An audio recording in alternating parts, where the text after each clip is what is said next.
എപ്പം നോക്കിയാലും ഈ ഓയിലിന്റെ കംപ്ലൈന്റ് എന്നാണ്. ഞാൻ ഈ വണ്ടി എടുത്ത് കൊടുക്കാൻ പോവാ. എന്താ ഇപ്പൊ ചെയ്യാ? ഒരു വൈക്ക് പോകുമ്പോ നീ കംപ്ലൈന്റ് ഉണ്ട്. എന്താ അങ്ങനെ കളിച്ചോടി വരുന്നേ? അന്നെ പിടിക്കാൻ വരിക? ആ കടത്തിലുള്ള ചങ്ങായിയോ?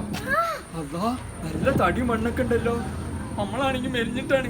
ഓനിപ്പോ നമ്മളെ രണ്ടാൾ എന്തെങ്കിലും ചെയ്യല്ലോ. എന്താ ചെയ്യാ? എന്താ ചെയ്യാ?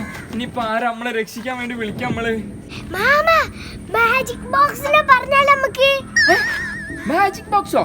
മാജിക് ബോക്സ് കൊണ്ട് എന്ത് ചെയ്യാൻ പറ്റൂ? ആഹാ, അത് കൊള്ളാലോ. ഇന്നലെ നിങ്ങളെ സ്റ്റെക്കാക്കിയമാര് ഗുണ്ടനെ സ്റ്റെക്കാക്കിട്ടെ നല്ലോണം പൂസി കൊടുക്കല്ലേ? ഗുണ്ട നമ്മൾ പഞ്ഞിക്കിടും. പക്ഷേ മാമന്റെ കയ്യിൽ ഇപ്പൊ മാജിക് ബോക്സ് ഇല്ല. വീട്ടിലുണ്ടായാലും കുഴപ്പമില്ലല്ലോ. വിളിച്ചു പറഞ്ഞാൽ ചിലപ്പോ സെറ്റാക്കി തരൂലേ? ഒന്ന് ട്രൈ ചെയ്ത് നോക്കാം. ചിലപ്പോ കിട്ടിയല്ലോ മാജിക് ബോക്സ്. എത്രയും പെട്ടെന്ന് ആ ഗുണ്ടനെ സ്റ്റെക്കാക്ക്.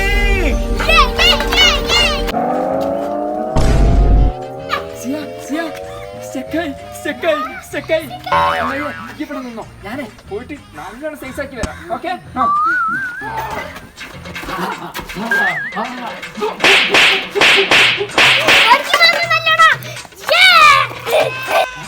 സാധനം എടുത്തിട്ട് അപ്പുറത്തേക്ക് ഇട്ടാലോ?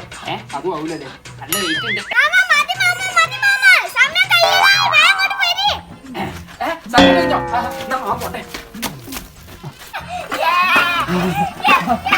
നല്ലത് കൊടുത്തു ഞാൻ.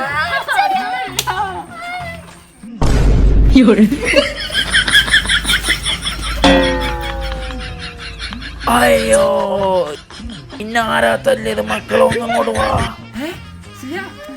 നമ്മളാണല്ലോ വിളിക്കണത്. പോയോക്കെ, അയാൾ ചത്തോ? വാ വാ.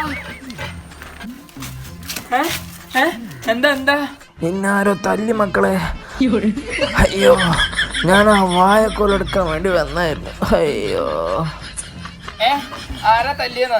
തല്ലിയത് അമ്മക്കും അറിയില്ല. നിങ്ങളെന്താ വാഴക്കോല എടുക്കാനോ? ഏത് ആ വാഴക്കോലെ?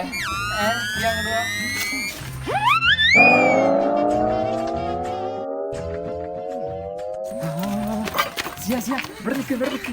അയാളെ ആ വാഴക്കോല എടുക്കണ്ടോ നമുക്ക് നോക്കി നോക്കാം. ഗുണ്ടാണോ അല്ലെങ്കിൽ വാഴക്കോല ശരിക്കും എടുക്കാൻ വന്ന ആളാണോന്ന് അറിയണല്ലോ.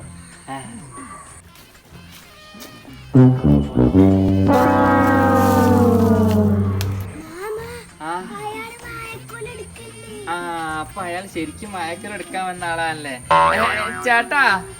എന്താ മക്കളെ? ചേട്ടാ, അല്ല നിങ്ങളെന്താ ഈ വാഴക്കോല എടുക്കാൻ മാസ്ക് ഇതൊക്കെ ഇട്ടിട്ട് ഇങ്ങനെ ഗുണ്ടകളെ പോലെ വന്നേ? ഞാൻ ദുബായിലായിരുന്നു. ഞാൻ ഇന്നലെ എത്തിയിട്ടുള്ളൂ. അപ്പൊ ഇവിടെ ആർക്കും മനസ്സിലാവണ്ടെന്ന് വെച്ചിട്ടാണ് മാസ്ക് ഒക്കെ ഇട്ട് വാഴക്കോലെടുക്കാൻ വേണ്ടി വന്നത്. അങ്ങനെയോ? എന്നാ ശരി, നമ്മള് പോട്ടെ. ചെയ്യാം. ഒരു സ്പോട്ടാ.